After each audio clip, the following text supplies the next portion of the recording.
گی۔ اگر آپ واقعی مجھ سے شادی کرنا چاہتے ہیں تو اس سیٹ کو جا کے اتنا ماریں کہ وہ سچ بول دے، پھر اس کی ویڈیو بنا کے وائرل کر دیں، اسے سزا دلوائے، اور اگر آپ نے یہ کر لیا تو باخدا میں دل و جان سے آپ کو شوہر بنانے کے لیے تیار ہو جاؤں گی۔ یہ کہہ کے وہ کمرے سے باہر چلی گئی اور میں سوچ میں پڑ گیا۔ بڑی عجیب سی شرط تھی۔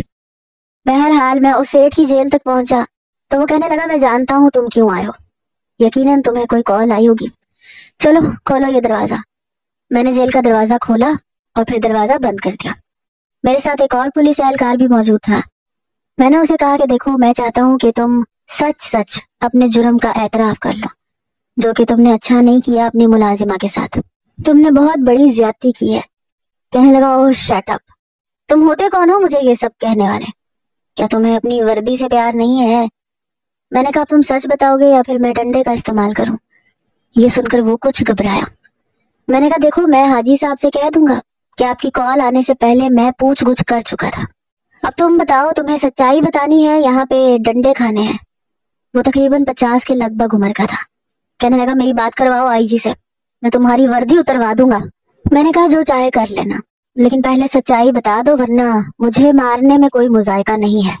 میں نے غصے سے کہا تاکہ وہ میرے ہاتھ میں ڈنڈا دیکھ کر اس بات پر راضی ہو جائے اور اپنے جرم کا اعتراف میرے سامنے کر دے۔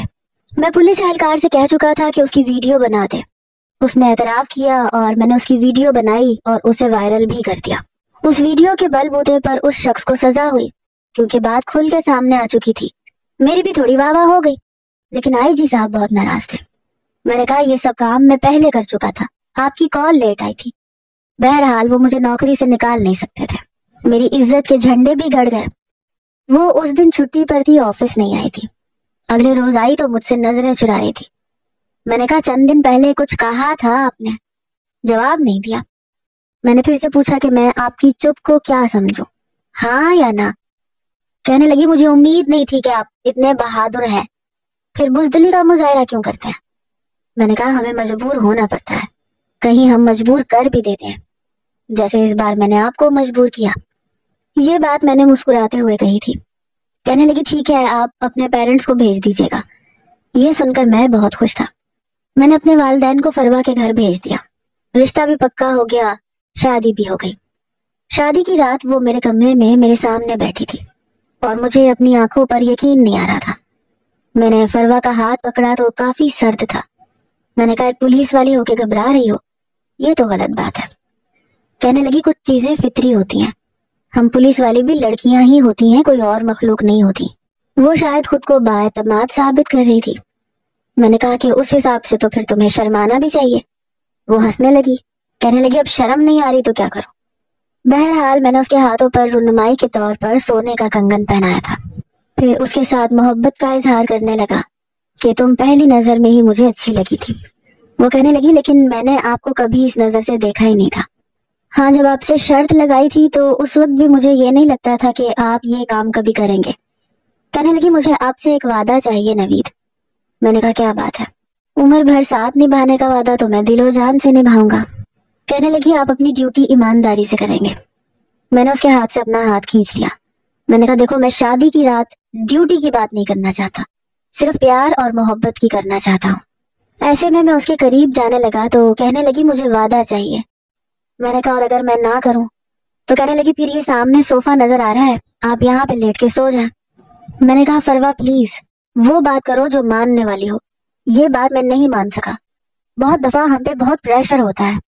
وہ کہنے لگی کہ جب تک ہم اپنے آپ کو پریشر میں ڈالتے رہیں گے تب تک اس قوم کا مستقبل کبھی نہیں بدلے گا، کیونکہ ہم ہر شعبے میں غلام ہیں۔ میں نے کہا اگر غلامی نہ کریں تو پھر جان کا خطرہ ہے۔ میں تمہیں یہ بھی کہنے والا تھا کہ آئندہ تم مجھ سے پوچھے بغیر کوئی بھی کیس نہیں لوگی۔ کہنے لگی یہ کیا بات ہوئی؟ میں نے کہا بس جو کہہ رہا ہوں نا وہ کرو، کیونکہ اب میں تمہارا شوہر ہوں، تمہاری عزت اور جان کی حفاظت میری ذمہ داری ہے۔ اگر تم نے اپنی من مانی کی تو پھر میں تمہیں یہ حکم بھی دے سکتا ہوں کہ تم پولیس کی نوکری چھوڑ دو۔ کہنے لگی میں آپ کی ایسی کوئی بات مانوں گی ہی نہیں۔ میں نے کہا دیکھتے ہیں۔ یہ کہہ کر میں نے لیمپ آف کر دیا۔ شادی کے 2 دن بعد میں فروا کو مری اور اسلام آباد لے کر گیا۔ 8 دن ہم نے ایک دوسرے کی سنگت میں بہت اچھے گزارے۔ واپس آ کر ہم جوائننگ کرنے لگے۔ تمام پوزیشن کے آفیسرز اور اہلکاروں نے ہمیں مبارکباد دی۔ انہی دنوں ایک کیس سامنے آیا۔ وہ لڑکا سیاستدان کا بیٹا تھا اور وہ کافی مشہور سیاستدان تھا۔ اس نے اپنی کلاس فیلو یونیورسٹی کی لڑکی کے ساتھ ریپ کیا تھا، اسے مزہ چکھانے کے لیے۔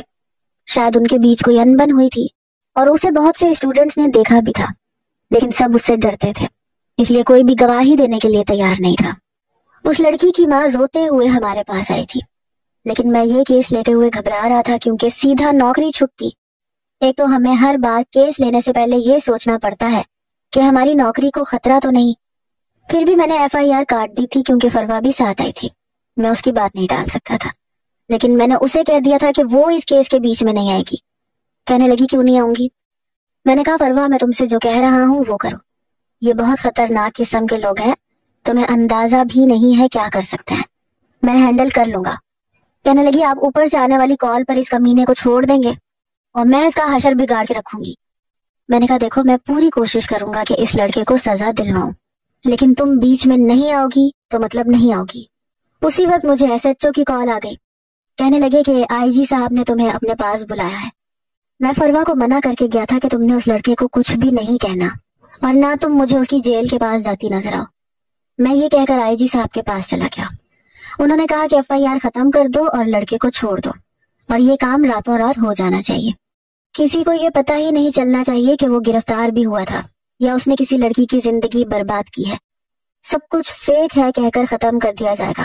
اوپر سے بہت آرڈرز آ رہے ہیں۔ یہ سیریس کیس تھا، چھوٹا موٹا کیس نہیں تھا جسے میں ہینڈل کر لیتا۔ IG صاحب نے بڑی سختی سے مجھ سے کہا تھا کہ دیکھو اس بار کوئی غلطی نہیں ہونی چاہیے، لیکن جیسے ہی میں پولیس اسٹیشن پہنچا میرے ہوش اڑ کے رہ گئے۔ جو کچھ فروا نے کیا میں سوچ بھی نہیں سکتا تھا۔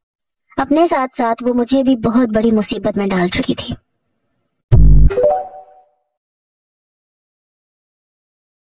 اور تمہیں IG صاحب نے کتنا کہا تھا کہ بتا دو اگلا کارنامہ کون سا انجام دینا ہے تاکہ ہمیں پتہ چل جائے، لیکن نہیں، تم نے تو سرپرائز دینا تھا۔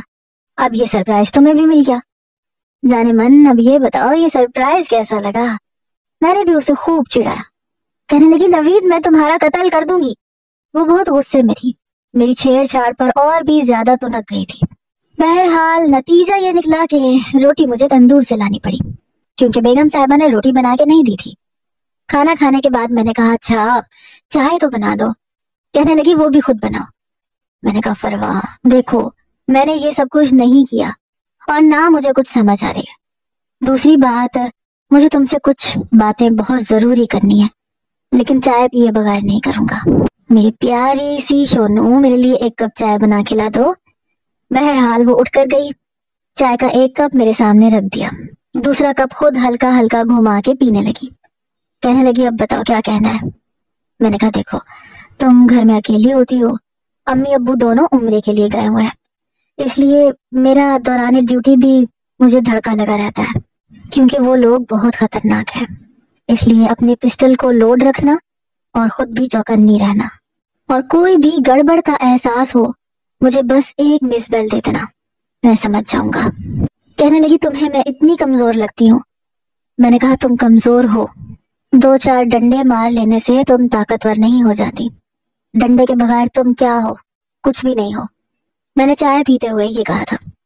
کہنے لگی ذرا چائے ختم کرو میں تمہیں بتاتی ہوں کہ میں ڈنڈے کے بغیر کیا کر سکتی ہوں۔ میں نے کہا اچھا مجھ سے پنگا لوگی؟ دیکھ لو ہار جاؤ گی۔ کہنے لگی اگر تم ہار گئے تو؟ میں نے کہا سوال ہی پیدا نہیں ہوتا، اپنی صحت دیکھو پھر مجھے دیکھو، میں ایک مرد ہوں، تم کمزور سی عورت ہو، کیا کر لوگی؟ کچھ بھی نہیں کر سکتی۔ کہنے لگی چائے ختم کرو پھر تمہیں بتاتی ہوں کہ میں ایک کمزور سی عورت کیا کر سکتی ہوں اور کیا نہیں۔ چائے پی کے تو میں بھی بڑا فریش ہو گیا تھا۔ کہنے لگی پنجا لڑائیں گے میرے ساتھ؟ میں نے کہا ہاں کیوں نہیں، تمہیں ہارنے کا اتنا ہی شوق ہے تو شاباش آ جاؤ۔ تکیے کے اوپر تکیہ رکھا، اپنے اور اس کے لیے 2 تکیے رکھ دیے۔ میں نے کہا چلو لیکن ایک شرط رکھیں گے۔ کہنے لگی وہ کیا؟ میں نے کہا اگر تم ہار گئی تو تم میری ساری باتیں مانو گی۔ کہنے لگی اور اگر آپ ہار گئے تو آپ میری ساری باتیں مانیں گے؟ میں نے کہا منظور ہے۔ مجھے پورا یقین تھا کہ میں جیت جاؤں گا۔ ہم نے پنجا لگانا شروع کیا۔ میں نے زیادہ ہی طاقت کا مظاہرہ ابھی شروع نہیں کیا تھا کہ کہیں میری دبلی پتلی دکھنے والی بیوی کے ہاتھ میں کوئی موچ ووچ نہ آ جائے، پھر جڑوانے کے لیے بھی مجھے ادھر ادھر بھاگنا پڑے گا۔ لیکن دیکھنے میں وہ دان پان سی لگتی تھی